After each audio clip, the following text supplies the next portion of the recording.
ஓம் கணக்கம்பட்டி சத்குருவை சரணம். சத்குரு ஞான வள்ளலை சரணம். என் அன்பின் பிள்ளையே, இப்பொழுது உன்னிடம் உண்மையை சொல்வதற்கு வந்திருக்கின்றேன். உள்ளதை உள்ளபடி புட்டு புட்டு வைப்பதற்காக வந்திருக்கின்றேன். நீயோ ஒரு உறவை நினைத்து அழுது கொண்டு இருக்கின்றாய். அவர் என்ன நினைப்பாரோ ஏது நினைப்பாரோ என்று தவித்து கொண்டு இருக்கின்றாய். அவரின் மனதில் உள்ள சூழ்நிலையை உனக்கு புரிய வைத்தும் அவர் உன்னை பற்றி என்ன நினைத்து கொண்டார் என்பதை அறிய வைப்பதற்கும் தான் இந்த அப்பன் இன்று உன் வாசல் படிக்கு வந்திருக்கின்றேன். உண்மையின் கள நிலவரம் தெரியாமல் ஏதேதோ அங்கு மற்றவர்கள் பேசிக்கொண்டு இருக்கார்கள். மூன்றாம் நபர்களின் பேச்சை கேட்டு உன் வாழ்க்கையை இங்கு உதாசீனப்படுத்தி விடாதே. யார் எப்படி வேண்டுமென்றாலும் இங்கு பேசிக்கொண்டு இருக்கலாம். ஆனால் உனக்கானவரை பற்றி உனக்கு தெரியாதா? உனக்கு உண்மையானவரை பற்றி உனக்கு தெரியாத? உன்னையன்றி அங்கு அவர் வேறு யாரை பற்றி யோசித்து கொண்டு இருப்பார்?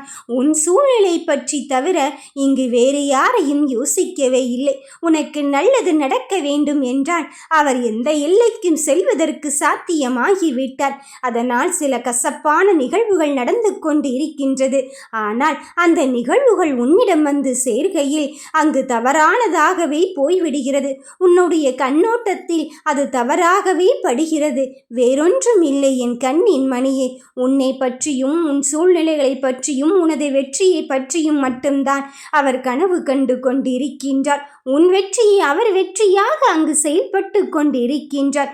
உன் முடிவை எப்படி சாத்தியமாக்கலாம் என்று அங்கு சிந்தித்து செயல்படுகிறார். அப்படி இருக்கும்போது நீ ஏன் அங்கு நமக்காக அவர் இல்லையே, நாம் மட்டும் அவரை நினைத்து ஏங்கிக் கொண்டு இருக்கின்றோம் என்று நினைத்து கொண்டு இருக்கின்றார்?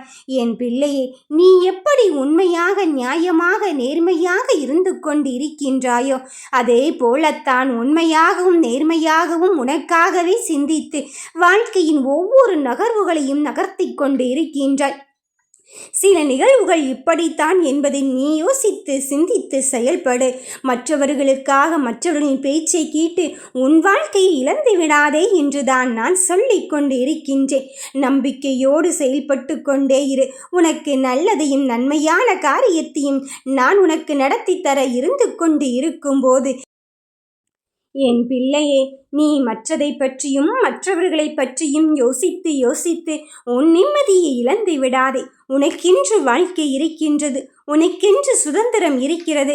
அதை எப்படி பயன்படுத்தி உன் வாழ்க்கையில் அங்கு அடுத்தடுத்த முயற்சிகளுக்கு செயல்பட வேண்டும் என்பதை மட்டும் யோசித்துப்பார். உன் நிகழ்வுகளை சிந்தித்து செயல்படு.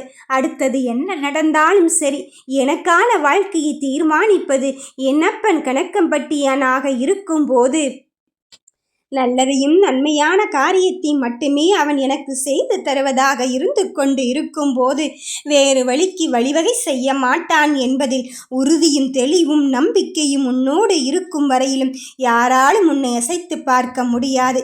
என் பிள்ளையின் வாழ்க்கை என் கையில் இருந்து கொண்டு இருக்கும்போது தீமையை நான் எடுத்துக்கொண்டு உனக்கு நன்மையை மட்டும்தான் வழிவகை செய்ய போகிறேன்.